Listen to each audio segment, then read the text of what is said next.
जिस बात का जिक्र मैं बहुत पहले से करते आ रहा हूं कि नेपाल के भूभाग पर चीन का कब्जा होते जा रहा है, आखिरकार वह बात पूरी तरीके से सच साबित हुई। नमस्कार, मैं आशीष शुक्ला और आप देख रहे हैं हमारा YouTube channel journalist Ashish Shukla.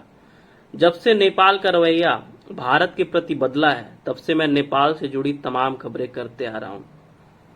कल एक माध्यम से मुझे एक नेपाली नागरिक का मैसेज प्राप्त हुआ, जिसमें पूरी तरीके से उन्होंने बताया कि नेपाल की स्थिति क्या है, नेपाल किस तरह से चीन के कब्जे में जा रहा है, किस तरह से चीन का आधिपत्य नेपाल के ऊपर जा रहा है, किस तरह से चीन का आधिपत्य जो है वो नेपाल के ऊपर बढ़ता जा रहा है।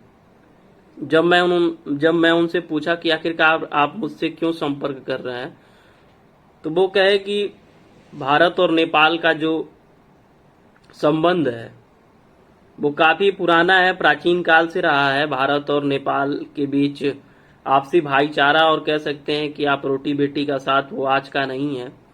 और पड़ोसी होने के साथ साथ भारत कभी भी ऐसा नहीं लगा कि नेपाल के ऊपर अपना आधिपत्य जमाना चाह रहा है। लेकिन लोकतंत्र में हम लोगों को लग तो ऐसा रहा था कि राजतंत्र से थोड़ी बहुत सहूलियत मिलेगी, लेकिन आज के समय में जनता यही चाहती है कि जो राजतंत्र था वो लोकतंत्र से काफी हद तक अच्छा था। तमाम बातचीत के बाद मैं जब बोला कि आप मुझे रिपोर्ट भेजिए, और फिर मैं उनसे सवाल किया कि आखिर आपको क्यों लगा कि मैं ये वीडियो मैं ही कर सकता हूं, तो वो बोले कि आप लगातार नेपाल, मैं आपकी यूट्यूब को सब्सक्राइब किया हूं और लगातार जो चीजें हैं देखते आ रहा हूं कि आप नेपाल से जुड़ी खबरें तमाम करते आ रहे हैं। तो खैर उन्होंने पूरी जो डाटा है उसको भेजा कि आखिर नेपाल की जो स्थिति है, किस तरह से नेपाल के ऊपर चाइना अपना कह सकते हैं कि आधिपत्य जमा चुका है। और उनका कहना यह भी है कि आने वाले, अगर स्थिति नहीं संभली, जनता जागरूक नहीं हुई, तो आने वाले 2-4 सालों में आप देखेंगे कि जिस तरह से तिब्बत के ऊपर चाइना हावी है, उसी तरीके से नेपाल की भी हालत होगी। तो खैर उन्होंने जो रिपोर्ट भेजी उसके आधार पर मैं आपको बता रहा हूं। मैं जब फिर उनसे पूछा कि आखिरकार ये जो आज की स्थिति है, आपको क्या लगता है कि जो भारत के साथ संबंध है, केपी ओली शर्मा की जो सरकार है, आपको क्या लगता है? तो वो बोले कि ये कम्युनिस्ट का समर्थक है, बहुत बड़ा धूर्त इंसान है, और जब से ये पीएम बना है पूरी तरीके से नेपाल को पहले तो ये बहुत अधिक गबन किया, और अब कह सकते हैं कि आप पूरी तरीके से नेपाल को चीन के हाथों बेच रहा है। तमाम बातचीत हुई, जो निष्कर्ष मैं उसको आप बता रहा हूं। जनता का ध्यान हटाने के लिए नेपाल ने भारत के साथ तो पहले तो सीमा विवाद का तूल पकड़ लिया। चीन सरकार द्वारा नेपाल के रुई गांव पर हुए कब्जे का इस समय वहां की जनता विरोध कर रही है, और दस्तावेजों के मुताबिक चीन ने नेपाल से सटे करीब 11 इलाकों पर कब्जा कर लिया है। चीन के कारनामे पर ओली सरकार चुप है, और वो भारत और नेपाल के बीच सदियों पुराने संबंधों में जहर घोलने के लिए बेवजह विवाद को बढ़ावा दे रही है। नेपाल मामले से जुड़े एक अधिकारी के मुताबिक चीन की सरकार नेपाल में बड़े पैमाने पर निवेश कर रही है। खैर ये तो चीन की चाल रही है, पहले पाकिस्तान में बहुत अधिक निवेश किया, और निवेश करने के बाद उसको इतना अधिक कर्जे से लाद दिया कि आज चाह कर भी पाकिस्तान चीन के कटघरे से नहीं छूट सकता है। कुछ दिन पहले मैंने एक रिपोर्ट पढ़ी थी, उसमें ये लिखा हुआ था कि आज पाकिस्तान की लड़कियों को चीन में बेच दिया जा रहा है। खैर जस करनी तस भोगव दाता, पाकिस्तान जैसा कर रहा है वैसा तो उसको भुगतना ही पड़ेगा। लेकिन कहते हैं कि अगर आप संवेदनशील इंसान है तो किसी का भी दुख दर्द हो, सुनने के बाद आपको दुख दर्द जरूर होगा। आगे खबर सुनिए। साथ ही तिब्बत से सटे नेपाली सीमा से जुड़े इलाकों पर नदी के जल प्रवाह में परिवर्तन के चलते चीन ने कई नेपाल के इलाकों पर अपना कब्जा जमा लिया है। जिसके लेकर नेपाल में काफी अधिक विरोध शुरू हो गया। जनता अब धीरे धीरे सड़कों पर आ रही है। भारत को गिरड़ भपकी देने वाले चीन की बारिश ने जो है वो पूरी तरीके से बेचैनी बढ़ा दी है और उसके वो जो इलाके वो डूब सकते हैं, जिस पर इस समय चीन का अधिकार है नेपाल के भूभाग पर, वो इलाके उसके डूब सकते हैं। 24 राज्य नेपाल सरकार ने ऐसे 11 जगहों की पहचान की है जिस पर चीन सरकार ने कब्जा जमा लिया है। आइए जानते हैं आखिर वो 11 कौन कौन से जगह है जिस पर चीन का कब्जा हो गया है। नेपाल के हुम्ला जिले के बागडेर खोला के 6 हेक्टेयर जमीन पर चीन का कब्जा हो चुका है। नेपाल के हुम्ला जिले के कर्णाली नदी के 4 हेक्टेयर जमीन पर चीन का कब्जा हो चुका है। नेपाल के रसुआ जिले के सिनरेज खोला के 2 हेक्टेयर जमीन पर चीन का कब्जा हो चुका है।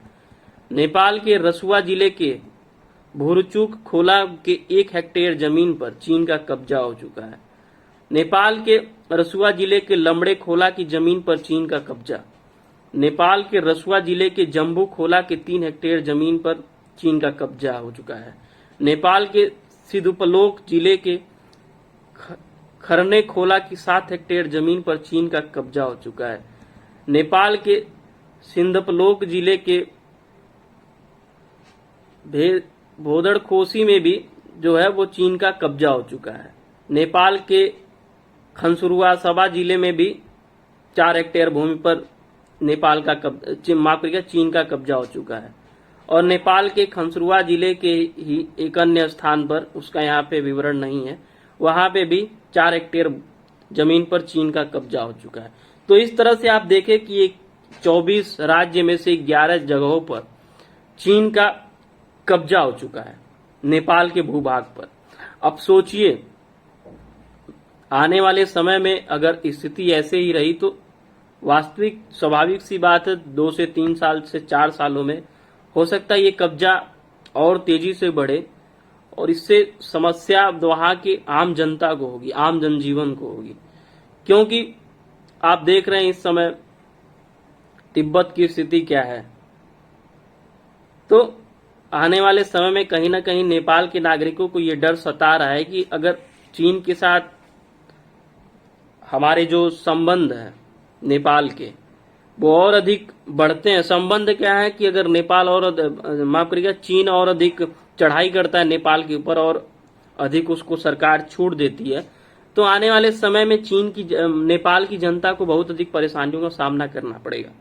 पहली बात तो भारत के साथ रिश्ते खराब होंगे, तो जो भारत में छूट है पूरी तरीके से घूमने टहलने की और तमाम जो चीजें हैं, आप आराम से आइए जाइए, अपना धंधा पानी करिए, पढ़ाई लिखाई करिए, मतलब हर चीज की छूट है, हर चीज की सुविधा है, वो चीजें बिल्कुल बाधित हो जाएंगी। दूसरी, भारत का एक बहुत बड़ा कह सकते हैं कि आप जन समुदाय जो है वो नेपाल में जाता है हर साल पिकनिक मनाने, तो उससे जो उसकी अर्थव्यवस्था है पर्यटन की, वो चीजें काफी अधिक उसको प्रोत्साहन मिलता है।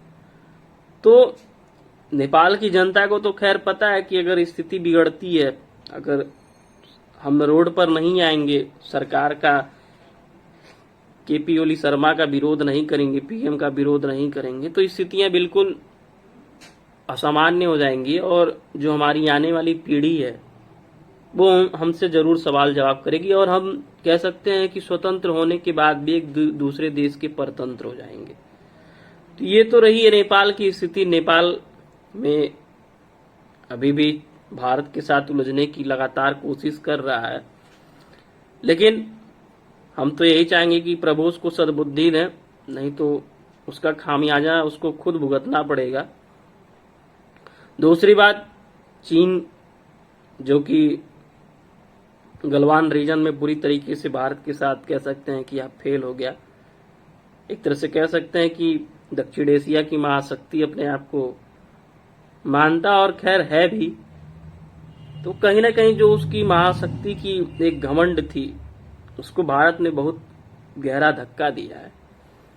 तो फिलहाल चाइना भी चाहेगा कि अब हम कोई दूसरी कूटनीतिक चाल चलें, या तो पाकिस्तान के माध्यम से या फिर नेपाल के माध्यम से, तो कोई ना कोई प्रयास जरूर करेगा कि भारत को परेशान करना, भारत सरकार को कोई ना कोई ऐसी मुसीबत में डालना जिससे कि भारत सरकार कोई ऐसा कदम उठाए जिससे कि हमको गलवान रीजन में जो हमारी मनोकामना है, जो हम चाहते हैं, वो चीजें पूरी हो।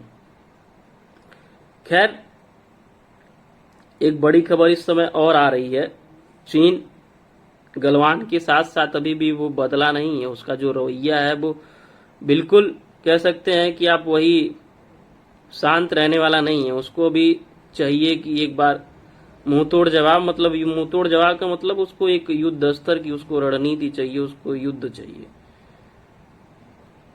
लद्दाख के गलवान को छोड़कर अब देपसांग में नया मोर्चा खोलने लगा है और चीन के जो ड्रोन सैटेलाइट के माध्यम से फोटो देखे गए हैं, तो वहां पे अब वो वहां पे अपना बेस बना रहा है और वहां पे लामबंदी कर रहा है।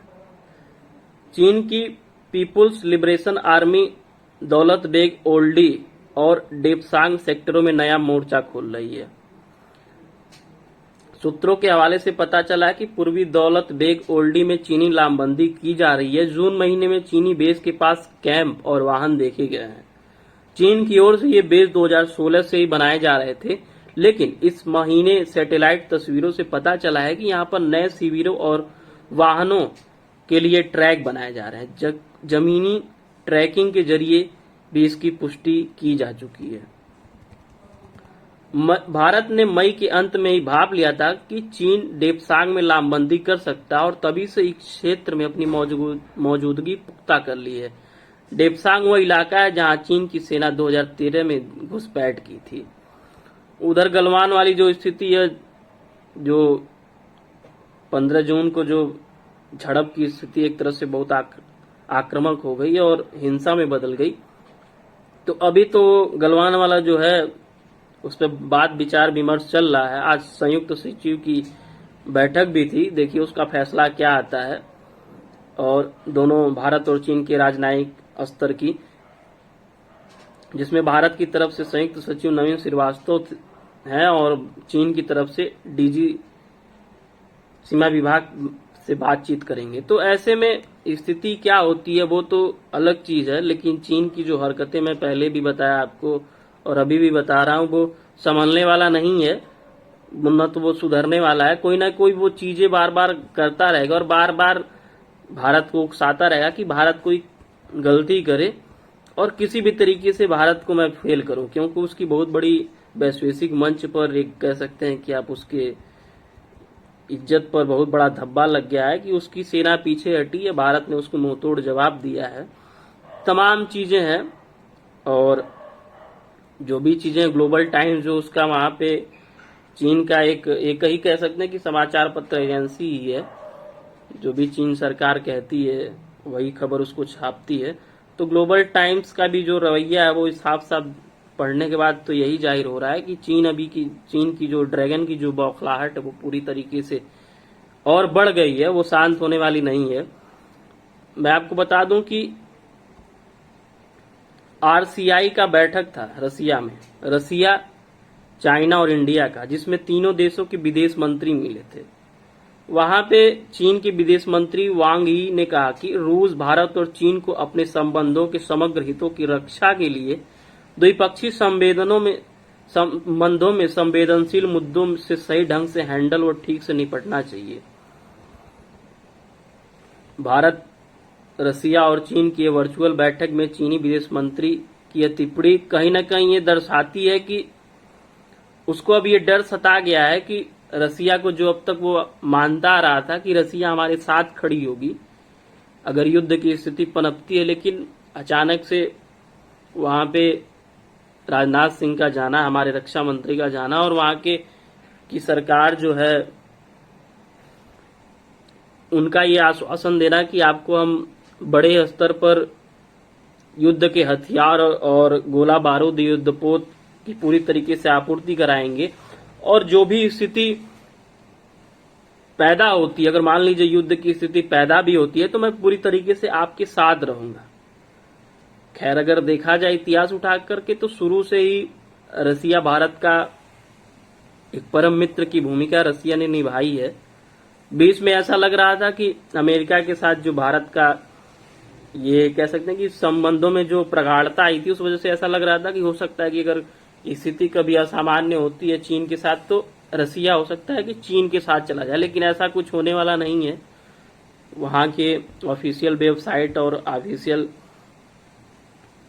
सूत्रों से और तमाम चीजें जो हैं, जो भी सूचना प्रणाली है, जो भी सूचना के स्रोत हैं, उसके माध्यम से पता चला है कि चीन ने माफ करिएगा रसिया ने साफ साफ जाहिर कर दिया है कि मैं पूरी तरीके से भारत के साथ हूं, भारत के साथ था और भारत के साथ ही रहूंगा।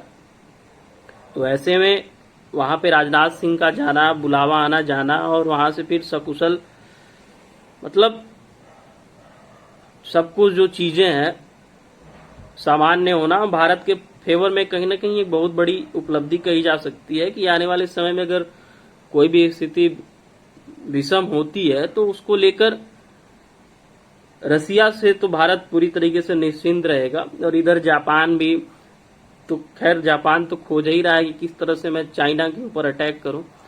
खैर स्थिति अगर सामान्य नहीं होती है तो थर्ड वर्ल्ड वार की भी स्थिति पनप सकती है। हम आप तो यही चाहेंगे कि युद्ध की जो स्थिति है वो बिल्कुल यहीं पर शांत हो जाए, जो भी स्थितियां वो बिल्कुल सामान्य हो जाए और युद्ध ना हो, क्योंकि युद्ध होने से घाटे ही घाटे हैं, हर स्तर के घाटे हैं। लेकिन कहीं ना कहीं चीन की जो हरकतें हैं वो बदलने वाली नहीं है और चीन की जो बौखलाहट, जो ड्रैगन की बौखलाहट, वो अभी शांत होने वाली नहीं है।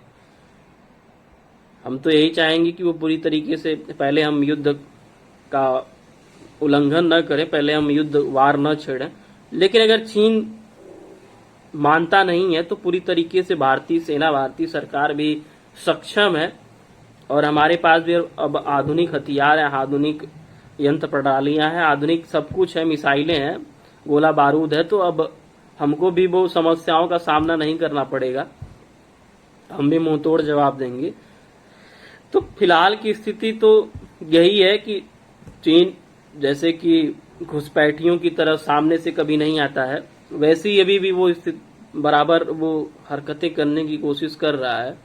इधर पाकिस्तान, इधर नेपाल, मतलब पूरी तरीके से किसी भी तरीके से भारत के ऊपर मानसिक दबाव डाला जाए जिस वजह से भारत खुद दब जाए। लेकिन ऐसे में कहीं ना कहीं सरकार की जो तटस्थता है और सरकार द्वारा जो सेना को छूट दी गई है, और मैं 2 दिन पहले ही बताया था कि 500 करोड़ रुपए की जो आपात वित्तीय सहायता भी दी गई है हथियार और गोला बारूद खरीदने के लिए सेना को। तो कहीं ना कहीं ये सरकार का जो ये फैसला है बहुत अहम होगा, इससे सरकार, सेना का मनोबल भी बढ़ेगा और जो सैन्य अधिकारी हैं कहीं ना कहीं वो भी आश्वस्त होंगे कि सरकार हमारे साथ पूरी तरीके से खड़ी है और हमको अपना सर्वश्रेष्ठ देना है।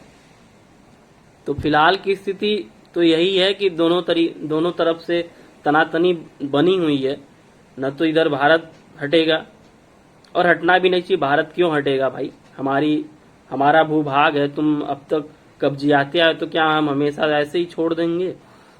और उधर चाइना का ये है कि ये हमारी एक कह सकते हैं कि मानहानि होगी अगर हम पीछे जाते हैं। तो स्थिति यही है कि चाइना की भलाई इसी में है कि चुपचाप पीछे चला जाए, नहीं तो उसका खामियाजा उसको खुद भुगतना पड़ेगा और बुरे स्तर से बहुत उसका कह सकते हैं कि बहुत बड़ा नुकसान, बहुत भारी नुकसान होगा। और नेपाल को भी, केपी ओली शर्मा को भी यही सलाह है कि तुम भी अपनी स्थिति जो है उसको सुधार लो, अपनी मानसिकता बदल लो और जनता अगर सवाल जवाब कर रही है तो सवाल जवाब का जवाब दो। अगर सक्षम नहीं हो तो शांत हो जाओ, नहीं तो उसका खामियाजा तुमको खुद भुगतना पड़ेगा। लोकतंत्र है, लोकतंत्र में जनता पूरी तरीके से स्वतंत्र है और अगर जनता तुमको गद्दी पर बैठाई है तो जनता तुमको जूतों से मार के उतार भी सकती है। नेपाल की जनता से यही अनुरोध है, यही आग्रह है कि जितना हो सके केपी ओली शर्मा का विरोध करें और अपने आज और भविष्य को देखते हुए उससे इस्तीफे की मांग करें। तभी आपका देश, तभी आपका लोकतंत्र, तभी भारत के साथ आपका भाईचारा बना रह पाएगा। क्योंकि जब अगर ये रह गया तो जो भी भाईचारा है, जो भी हमारे बीच आपसी प्रेम व्यवहार संबंध है, वो बिल्कुल सब कुछ खत्म हो जाएंगे। तो नेपाल के निवासियों से ये विनम्र अनुरोध है कि आप लोग मेरे माध्यम से अपनी आवाज को बुलंद करें। सरकार के जितने भी काले कारनामे हैं उसका रिपोर्ट मांगे सरकार से, और सरकार खुद विवश हो जाए, केपी ओली शर्मा जो है खुद विवश हो जाए कि हमको अब इस्तीफा देना ही पड़ेगा। अगर नहीं देते हैं तो आप लोग अपने हिसाब से उनसे निपटिए, लोकतंत्र में आपको स्वतंत्रता है।